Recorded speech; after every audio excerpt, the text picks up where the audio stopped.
الرحمن الرحيم وبسند متصل منا إلى أمير المؤمنين في الحديث محمد بن إسماعيل البخاري رحمه الله تعالى قال حدثنا الحسن بن إسحاق قال حدثنا محمد بن سعد قال حدثنا زائدة عن عبيد الله بن عمر عن نافع عن ابن عمر رضي الله تعالى عنهما قال قسم رسول الله صلى الله عليه وسلم يوم خيبر بقاء السهمين وجراد السهمان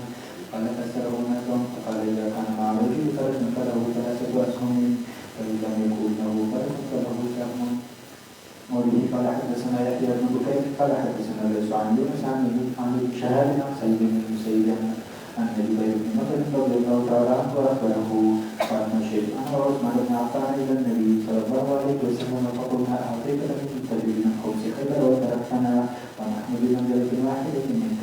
فقال إنما بنو هاشم وبنو المنكدر شيء واحد قال جبير ولم يقسم النبي صلى الله عليه وسلم ببني عبد الشمس وبني نوفل شيئا. دوار حدیثو کې نوې خبره. اول حدیث مبارک کې حضرت عبدالله ابن عمر رضی الله عنهما فرمایي حضرت پیغمبر صلی الله علیه وسلم د خیبر د فتح په حال کې آس ته 2 برخه ورکړي پیاده ته 1 برخه ورکړي. حضرت نافع دغه تفصیل کوي چې آس ته 2 برخه څه معنی یو د آس یو د چختن نه د آس والا ته 3 برخه ورکړي یو د 2 د آس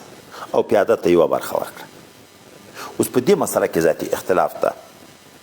چې د جهاد په صورت کې چې د یو مجاهد سره آس وي او د بل سره نه وي دا د آس چختن ته به څومره برخه ورکول کېږي. دا نور ائمه وی د آس چختن ته 3 برخې یوه د 2 برخې د آس او پیاده سړي ته مجاهد ته 1 برخه. زموږ مذهب دا ده چې نه د آس والا ته 2 برخې یوه د آس او پیاده ته 1 برخه. 300 روپۍ چې یوه ته ورکوې نو دا بل ته به 100 روپۍ نه څو به ورکوې 200 به ورکوې فرق به کوې خو په 1 چند به کوې.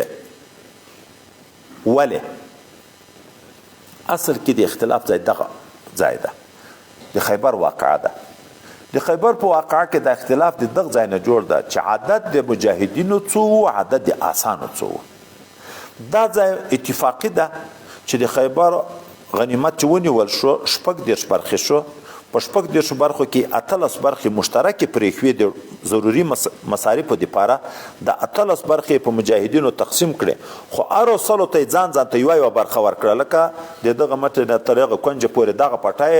یو ډلې د مجاهدینو ته ورکړو د دغه ځای نه تر دغه ځای دا بل ته ورکړو تر دغه ځای بل ته ورکړو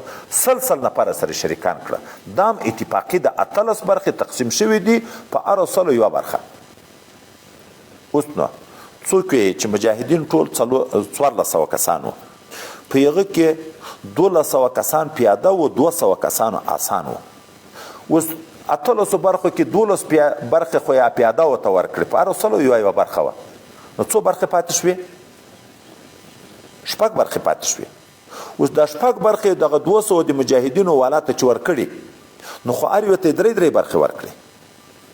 سلو ته 3 برخې بلو سلو ته 3 برخې نو 6 برخې پوره شوې. بیا خو د نور ائمه مسلک ذاتي ثابتېږي. زموږ مسلک دا ده چې عدد د مجاهدینو 1500 کسان وو آسان کې د 300 کسان وو 1200 پیاده وو 12 برخې پیاده ورته ورکړې 300 مجاهدین 300 آسان 6 برخې پاتې دي خو دویم 6 شوه سلسله 300 آسان شو 300 دی شو هرو سلو ته یوه برخه ورکړه. نو منشه د اختلاف دغه عدد ده چې عدد څو وو. موږ یې چې 1500 وو 1200 پکې پیاده وو 300 پکې سپاره وو. دا 300 سپارو ته 6 برخې ورکړه یوه برخه د ده یوه د آس او قیاس او عقل هم دا ویي. کتاب الجهاد کې بیا را روان ده موږ تاسو ته چې باید د آس برخه تر سړي زیاته نه وي. آس خو مال ده. آس به انسان جهاد کړی شي اما انسان به آس کړی شي که نشي کړی چې هغه به آس کېږي یو ته کمه ورکوي او چې آس به انسان نشي کړی آس ته بیا 2 برخې ورکوي. راجل ته 1 برخه فارس ته 2 برخې یوه د ده یوه د آس داسې نه چې د آس 2 برخې. دا دوم روایت کې حضرت پیغمبر علیه الصلاة والسلام د غنیمت په خمس کې و تقسیم کو په خپل اهل بیت برخه هم و هغه د فدق او د علاقې چې هغه خراج المقاسمات او تقسیم په خپل اهل بیت چې کوه. نو حضرت جبیر حضرت عثمان ذینورین رضی الله تعالی عنهما راغله په شکایت باندې پیغمبر علی السلام ته چې ته خود هاشم د اولادینه خپل خاندان بني هاشم ته کڅه ورکې په مخ خو پیغه اعتراض نشته، خو تا خپل خلکو ته ورکړه بني مطلب ته د ورکړه بني عبد المطلب نه بني مطلب. په یاد مې مخکې ما خبر درته کړې و یو عبد المطلب ده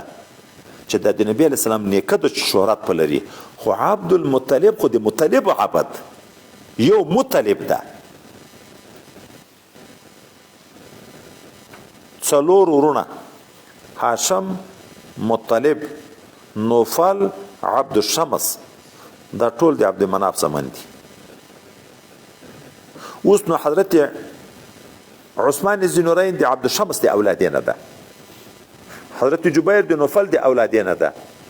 نو راغله دته شکایت کوي چې خو هاشم ورور مطلب و خو دوه ورونه خو دا نورم و، ته دغه اکا زمانو ته غټه سطح کې چې د نیکه اکا بلل کېږي دغو ته یې ورکوې او موږ د دې نسبت خو تا ته یو ده موږ ته یې بیا ولې نه راکوې. خو عبدالشمس نوفل مطلب هاشم څلور سره ورونه وو. نبی علیہ السلام ورته ویل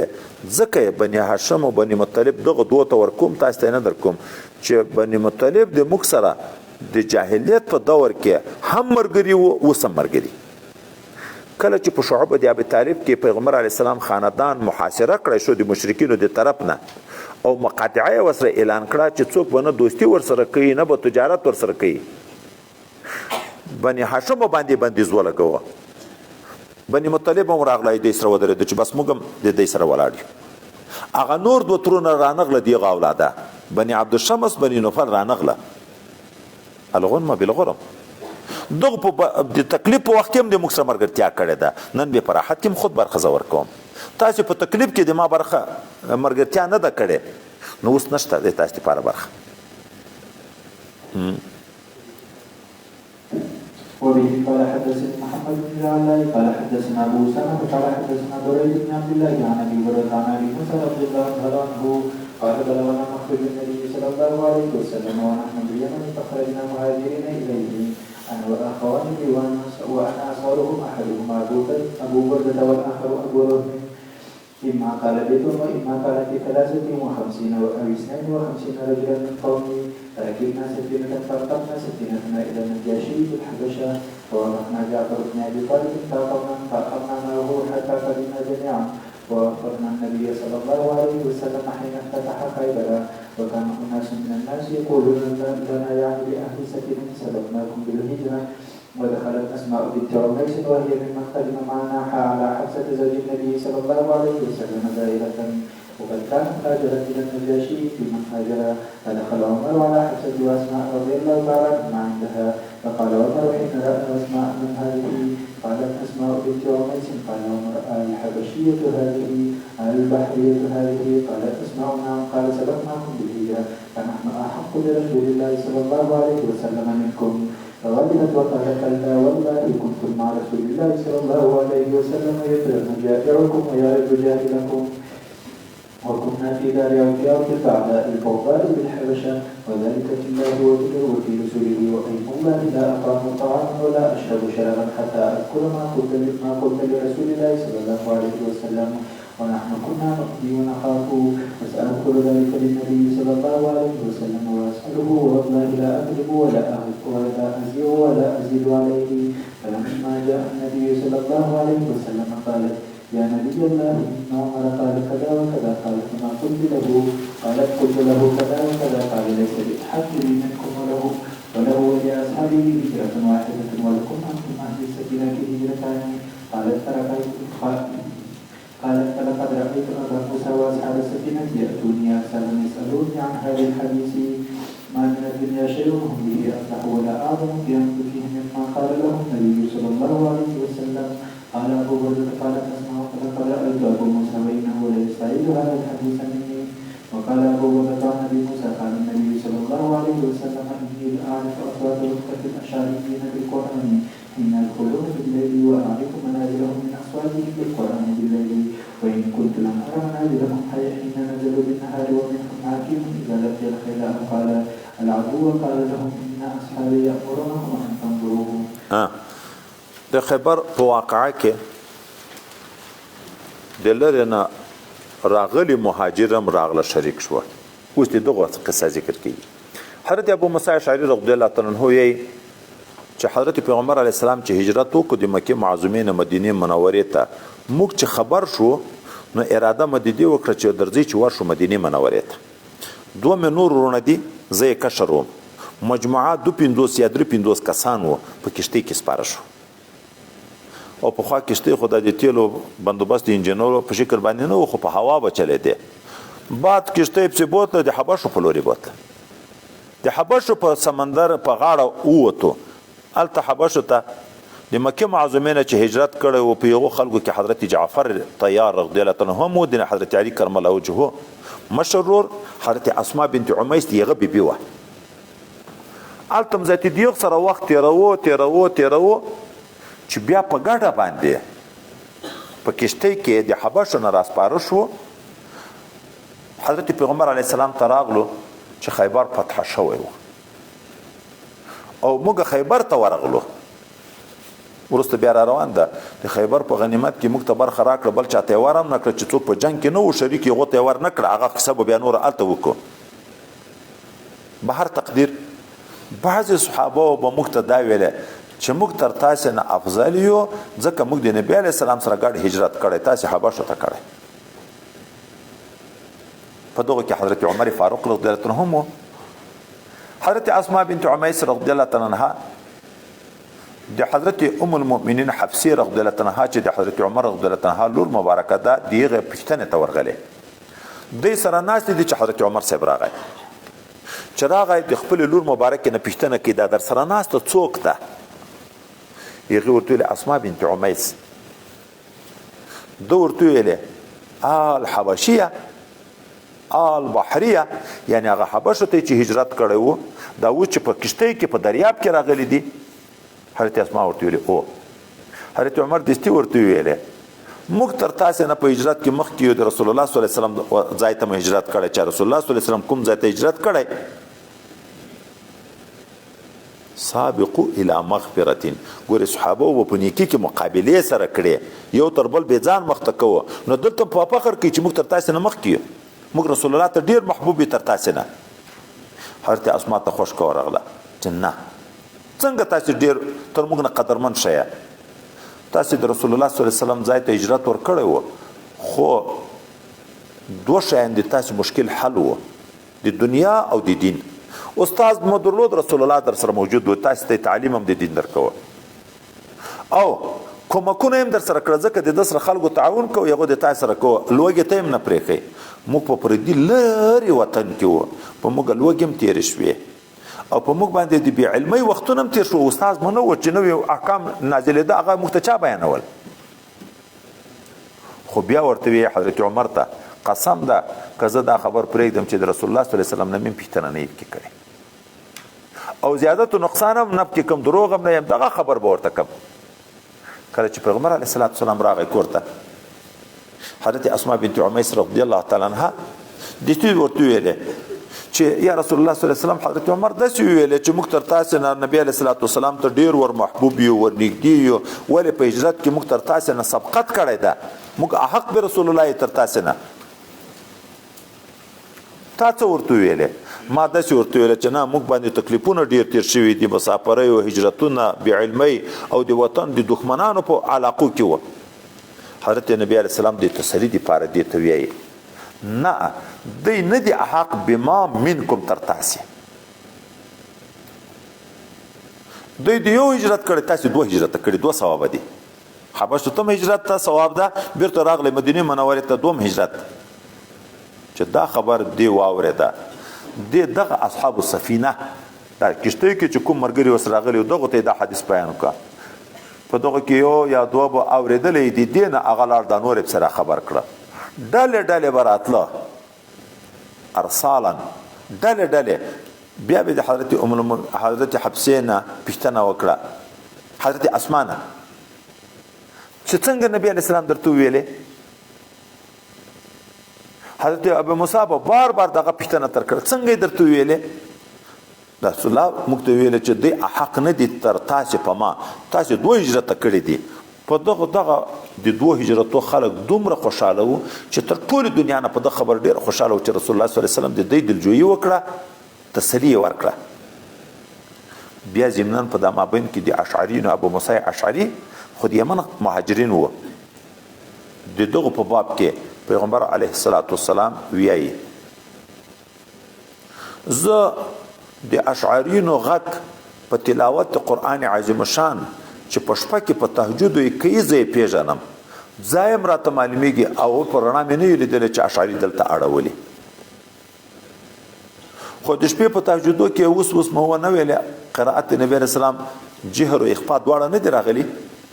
چې دی به تلاوت کوو زه به پوه شم چې د اشعري ده ولې رقت قلب ډیر وکړي ژړل به په تلاوت وکړي یو دا ډیر ښه صفت شو بل ومنهم حکیم دا حکیم یا نوم د یو اشعری یا صفت د حکمت والا بهادرم ډیر دی عبادت کوونکم ډیر دی عاجزیم ډیر لري خو بهادرم ډیر دی کله چې د دښمن د سره مخامخ شي یا د آسانو دی والا سره مخامخ یو ځای شي دغه اوس 2 احتمال دي که د خیل نه خپل مرګري واخسته شي نو دی خو غریبان دي نوی مهاجر دي اسباب له د دنیا ډیر نشته چې جهاد ته ځي اسباب د نورو مهاجرو لږ تر دې زیات وي هغه په اسانو سپاره وي دی پیاده وي نو دی د خپل مرګري ته صحابه وته وي چې دای موږ مرګري وي چې لږ تم شیا مختمرانه ځي چې بیا به تاسو ځای ته د جهاد رسیدلی موږ به پاتې یو چې نه ګډ سره لاړ شو جنگ په ګډه وکړو او که دغه نه خیل د دښمن واخستی چې لکه دا بل عدو ټکی چې راغلی دومره د حکمت والا دي چې د کفارو سره یو ځای شي یو نفر اشعري یو خو یغه ته څه وایي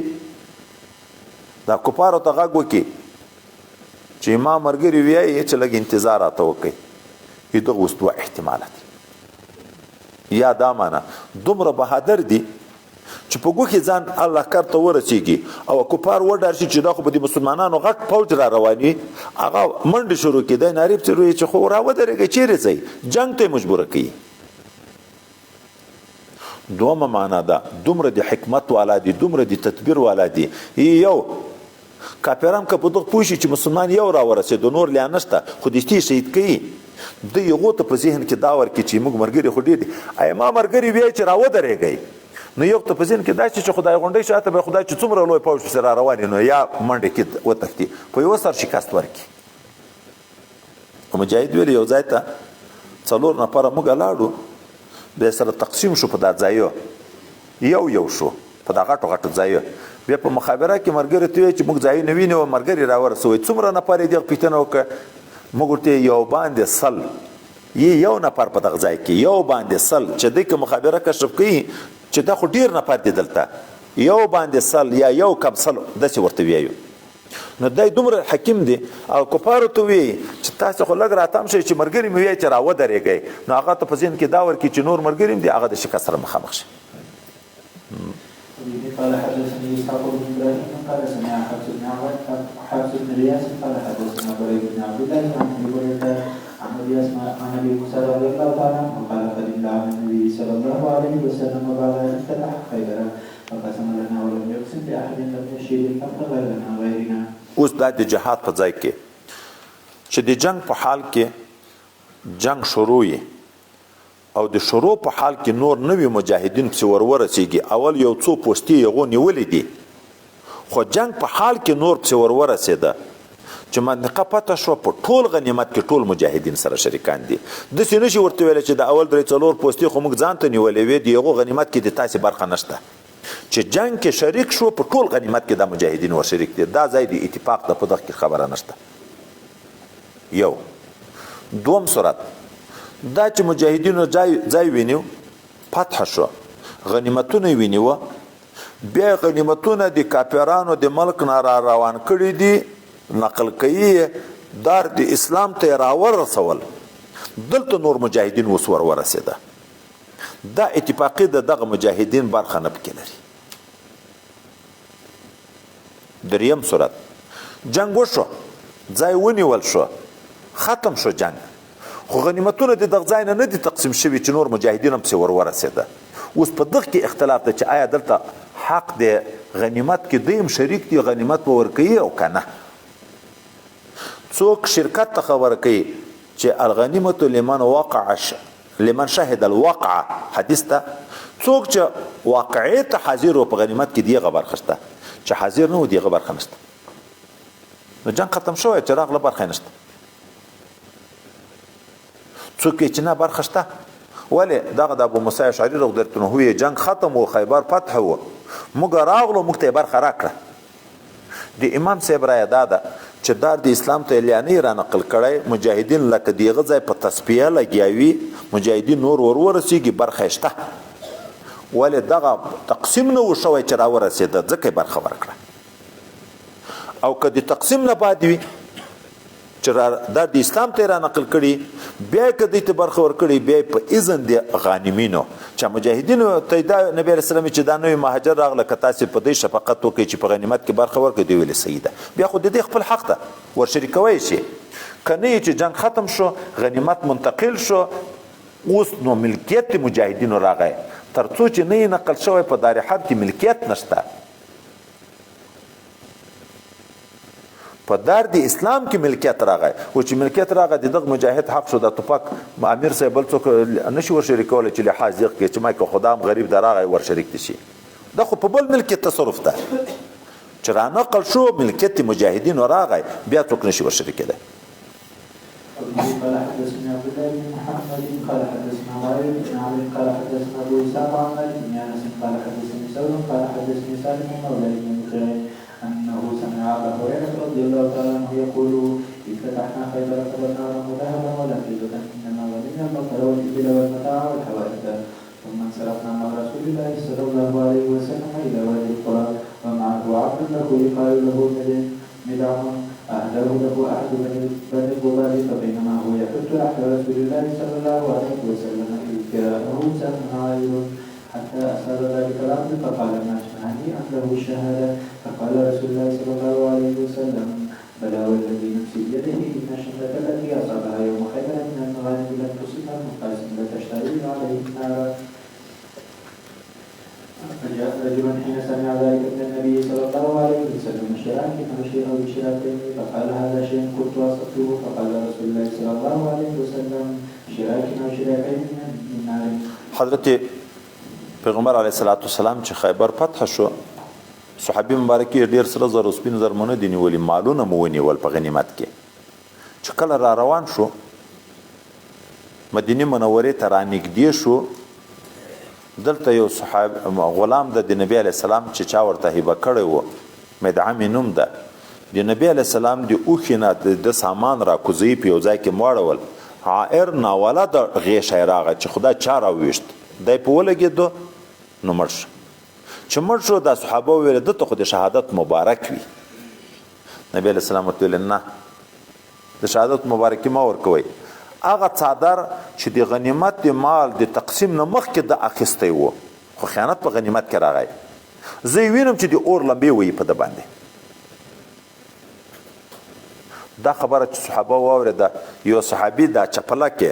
هغه ما چې درته اول ورځ مثال کې درکړ شراک دا برسیره چې یو پاړه په پرته دغه شراک کې دا یو شراک یا دوه شراکان راوړه چې دام د غنیمت د مال د تقسیم نه مخکې ما اخیستی و خو په فکر کې کم شی و چې څپلۍ مې شکېدلې د هغه به په جوړه کړم نبی علیہ السلام ورته ویل شراکون من نار او شراکان په نار څه معنی که دغه د نوې راوړي بیرته د نوې تسلیم کړي دغه به سبب د اور درته ګرځېده اوس د غنیمت په مال کې خیانت ولو که دومره کم وي موجب د نار ګرځي موجب د جهنم ګرځي د یوه سړي حق نه ده د لاسو نه ده د ټولو مجاهدینو حق ده کم شی د سړی کم نه بولي کم شی د سړی کم نه بولي د ټولو مشترک شی ده دا د غنیمت په ځای کې چې غنیمت ونیول شي په یغه وطن کې خوراکي مواد په قدر د ضرورت استعمالوي شي چا به زړه کېږي مړی ته چا به نه کېږي خو چا څوک خوري دی د ضرورت په انداز د ضرورت اسلحه په یغه ځای کې استعمالوي شي د تقسیم نه مخکې هم دته کارتوس ورخلاص شوي دي دغه د نوې د غنیمت مال کارتوس راواخیسته په جنګي کې کړی شي خو که ور زیات شو د جنګ نه ورپاتې شو دا به بیرته بیت المال ته تسلیموي ځکه خو دغه غنیمت خو د ټولو مجاهدینو حق ده په هر کارتوس کې هر مجاهد حق لري اوس نو چې تقسیم نه ده شوی د تقسیم نه مخکې تا د ضرورت په انداز تا ته راواوه تا راواخیسته په جنګېدې د جنګ تر اخره تا ته راواوه هغومره شی خو چې جنگ ختم شو دغه هغه د شجرونه د چې ډک کړي دي په دغه کارتوسو خو دا در زاید شوه او دا خو د دغه غانیه مجاهدینو د مشترک دا خو امیر نه دی درکړي د ټولو مجاهدینو غنیمت ته مشترک بیرته به تسلیموي هغه ته کنی سبب د اور به ګرځي نبی علیه الصلاة والسلام شهادت درې قسمه ده بحث به وروسته ذکر کېږي را روان ده اوس رانه اوږدېږي خبره هغه شهادت چې سړی د اول وینې څاڅکې سره خپل ځای په جنت کې ویني او یا حر خدای پاک په انعام کې ورکوي د خپلو اویا نفرو خاندان دپاره شفاعت کوي هغه شهادت د هغه مقام غواړي چې هېڅ نوع خیانت به نه وکړي نیت به هم صفا وي خیانت به هم نه وي که دا نه و داسې نه ده چې مطلقه شهادت یې ختمیږي خو دغه مقام یې ختمیږي چې که نیت خراب و خو هسې ختم ده خو که غنیمت کې خیانتونه تر وشوه ګناه یې وکړه هغه مقام نه ده ځکه په شهادت حقوق الله ګناه یې معاف کېږي حقوق العباد نه معاف کېږي اصل شهادت هغه ده چې وایي سړی مخکې عذاب ونه ویني لاړ شي جنت ته او چې د بنده حق ضایع کو یو وارې به عذابونه په تیریږي صاحب د حق ته به حق ورکول کېږي وروسته یې که بیا د ایمان په برکت باندې سړی خدای پاک جنت ته بوځي قال أخبرني زيد عن أبيه أنه سمع عمر بن الخطاب رضي الله تعالى عنه يقول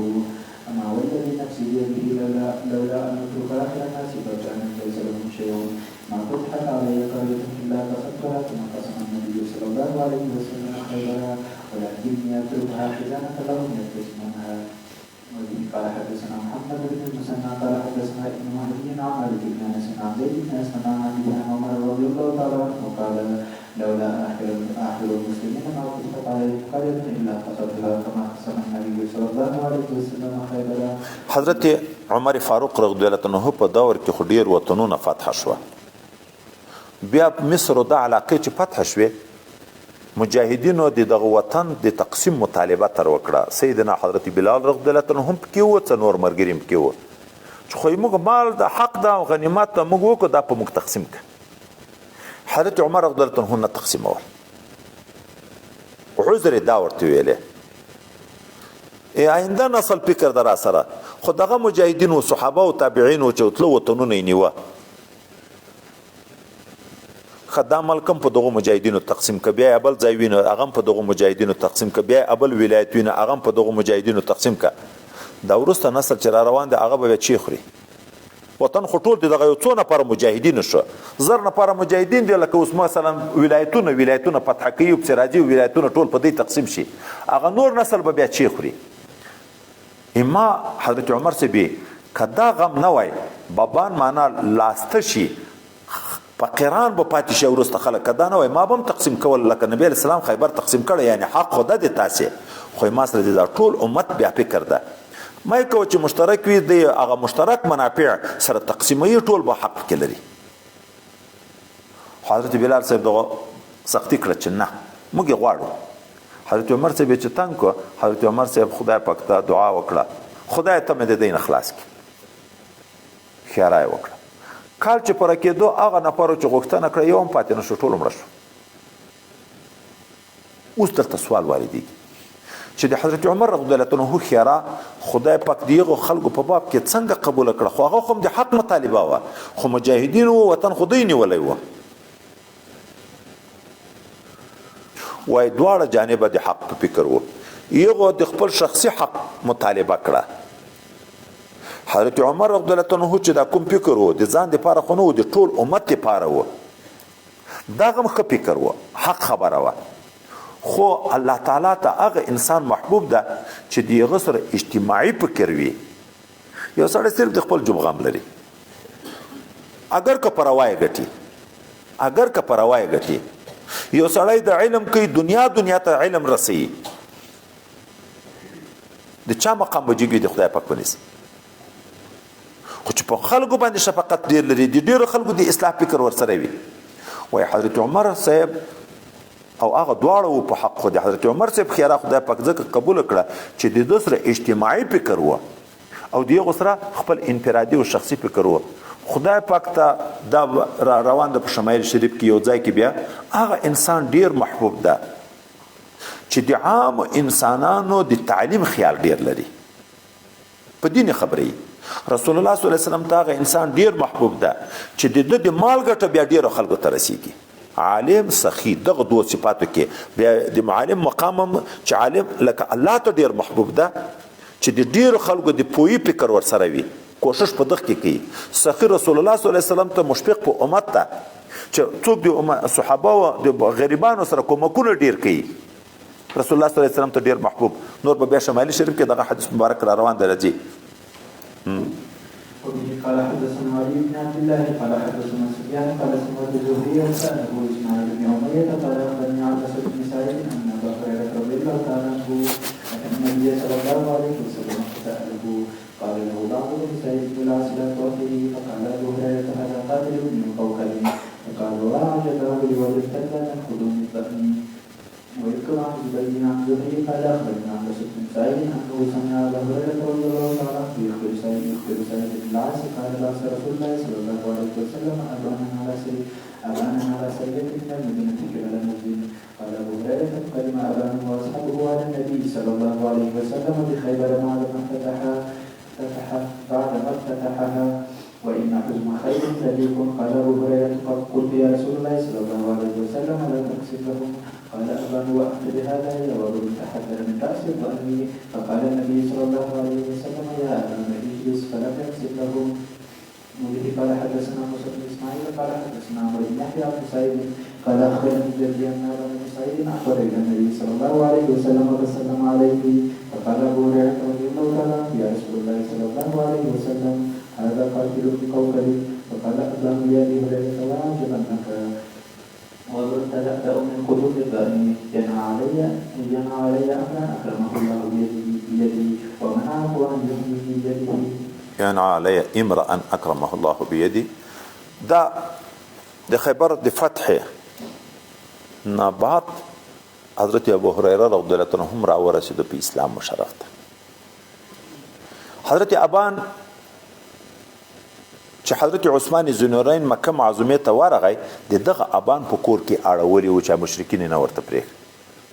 دغه مجاهدین چې په بل طرف تللی و دام پس له فتح د خیبر نه را ورسېده او د مسکنت هم داسې حال و چې د هغه اسانو پړی هم د خرما او د لښتو نه ورته جوړ کړی و اوس روایت دوه قسمه راځي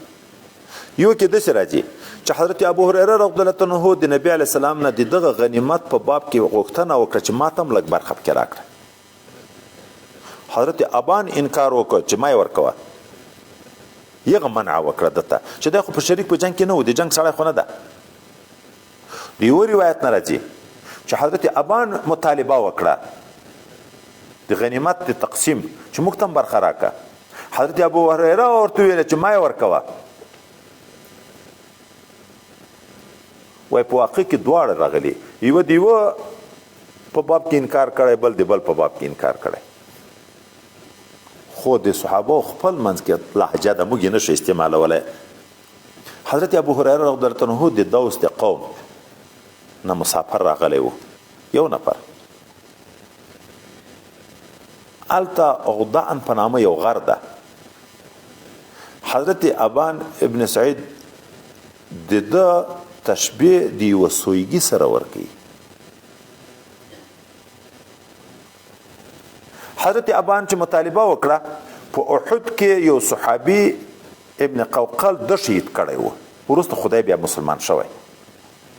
حضرت ابو هريره ورته دته ما ورکوه دا قاتل دی ابن قوقل ده وجه دا ویلې یغه ورته وای تعجب د تعالی یو سوی د غره د هغه نه د غدا ان راغله او ما ته پیغور د دغه راکې چې کوم سړی د ما په لاس خدای عزتمن کو جنت ته بوت خو شهید شو او زه خدای ذلیل نه کړم د په لاس که په هغه وخت کې زه د هغه د وجې نه مړ شوی وای خو زه په کفر کې مړ و مردار وم ذلیله به وم کله خدای په قاتل و مقتول دواړه جنت ته بیایي کافر د کفر په حال کې مسلمان شهید کو وروسته د ایمان راوړ بیا دا جنت ته ځي که نه ځي ته دغه پیغور راکې خو نبی علیه السلام برخه ورنه کړه ولې جنگ ختم و مال د غنیمت را نقل شوی و امام صاحب مسلک و چې هلته ملکیت مجاهدینو راغی نو اوس بیا امیر چاته برخه نشي پکې ورکولی برخه یې ورنه کړه د جنگ د اختتام بلکې د نقل د غنیمت نه بعد راغله دواړو مطالبه وکړه یوه ته یې برخه پکې ورنه کړه ځکه یو هم په جنګ کې نه ده شریک شوی بس بیکو ما خو تر بابه کتلی و خو دا بله کیسه لږ پیچیده ده د حضرت فاطمې او د حضرت صدیق اکبر وقفه لږ کمه کوي زیاتې به 10 منټه نه زیاته وقفه مه کوئ مخکې ما د 15 منټه غږ کوم خو خیر در 10 منټه دي خو زیاته مه کوئ چې توان دغه وخت